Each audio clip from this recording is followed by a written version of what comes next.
నవ్వు ఇక్కడ చూడండి సార్, ఐదర్ మీకు రైట్ సపోజ్గా 11 ఉంది, ఒకటిని ఏ నంబర్ తోటి లబ్ధం చేస్తే, ఒకటిని ఏ నంబర్ తోటి లబ్ధం చేసి మిగతా సంఖ్యతోటి యాడ్ చేసినా తీసేసినా సేమ్ నంబర్ అయినా రావచ్చు, ఆర్ డిఫరెంట్ నంబర్ అయినా రావచ్చు.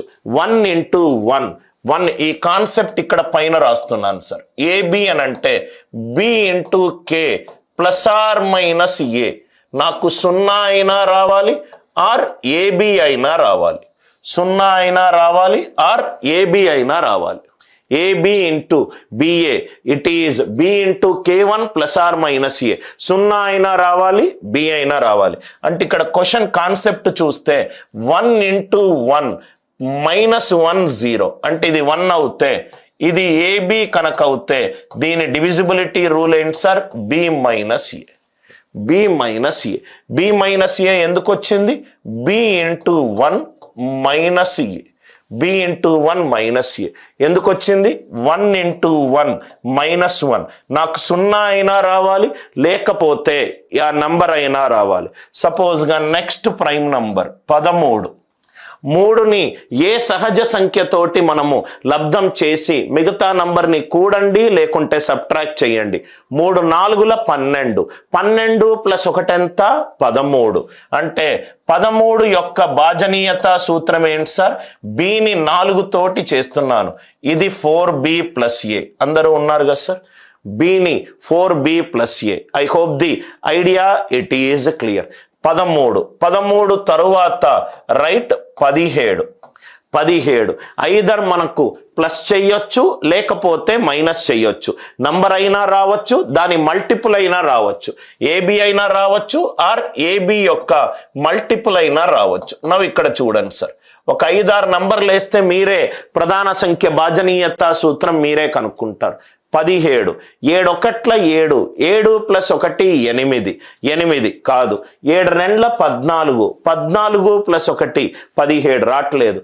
7 3 21 ప్లస్ 2 22, 7 4 28 ప్లస్ 1 29, 7 5 35, 35 మైనస్ 1 34. 34 అనేది 17 తోటి డివైడ్ అవుతుంది.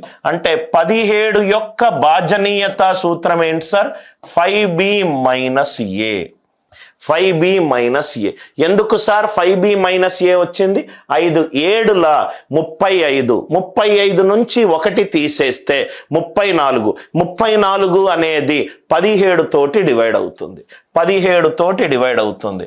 19 అనేది ఒక 2 అంకెల సంఖ్య అనుకుంటే యూనిట్ డిజిట్ 9ని ఏ సహజ సంఖ్యతోటి లబ్ధం చేసి మిగతా నంబర్ని యాడ్ అయినా చేయొచ్చు, సబ్ట్రాక్ట్ అయినా చేయొచ్చు.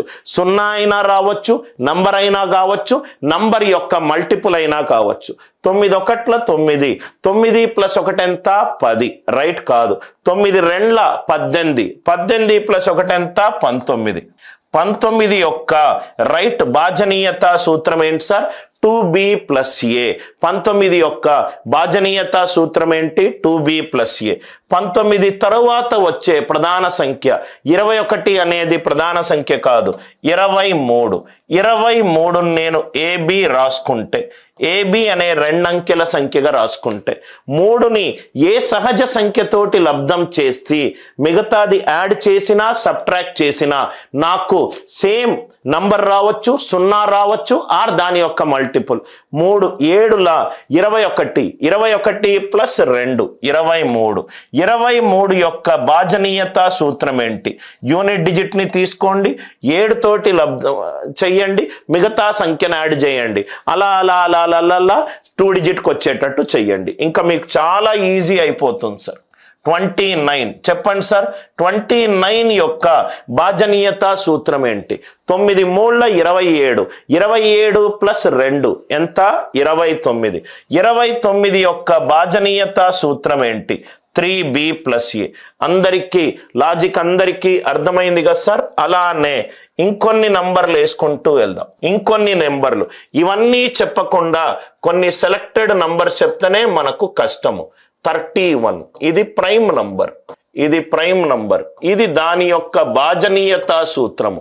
ఈ కాన్సెప్ట్స్ అన్నీ మీరు అనిల్ నాయర్ క్లాసెస్ రైట్ వింటేనే మీకు అర్థమవుతాయి సార్. లేకపోతే మీరేదో లోకల్ టెక్స్ట్ బుక్ చదువుతారు, దాంట్లో ఏదో మెథడ్ ఉంటుంది, అది మీకు కొత్తగా అనిపిస్తుంది. కానీ మీరు నన్ను అడిగితే దీనికి సి ప్రోగ్రామ్ రాసి సింటాక్స్ అనలైజర్ పెట్టి సిమాంటిక్ అనలైజర్ పెట్టి సి కంపైలర్లో టైం కాంప్లెక్సిటీ స్పైస్ కాంప్లెక్సిటీ చూపెట్టి తక్కువ టైంలో తక్కువ స్పేస్లో అయిపోతుంది అని రాసే సిస్టమ్ ఆర్కిటెక్చర్ చేసిన సాఫ్ట్వేర్ ఇంజనీర్ని నేను.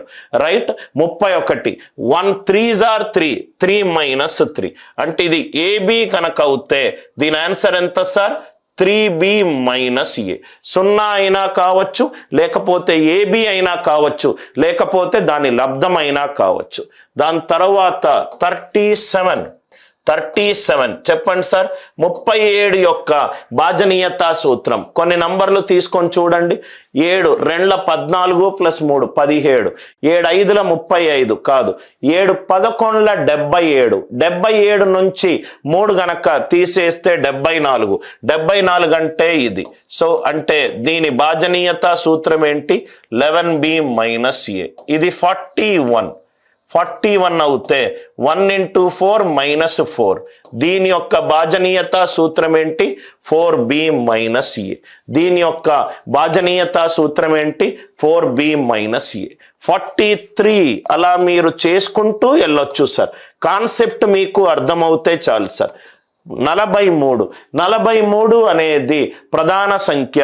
3ని ఏ నంబర్ తోటి లబ్ధం చేసి 4 యాడ్ చేసినా సబ్ట్రాక్ట్ చేసిన 3 10 30, 30 + 4 34, 3 13 39 + 4 43. అంటే ఆన్సర్ ఎంత? 13b + a. ఏ ప్రధాన సంఖ్య అయినా కనుక్కునే కాన్సెప్ట్ అందరికీ క్లియర్ అవుతే ఎస్ అని చెప్పి రిప్లై చేయండి.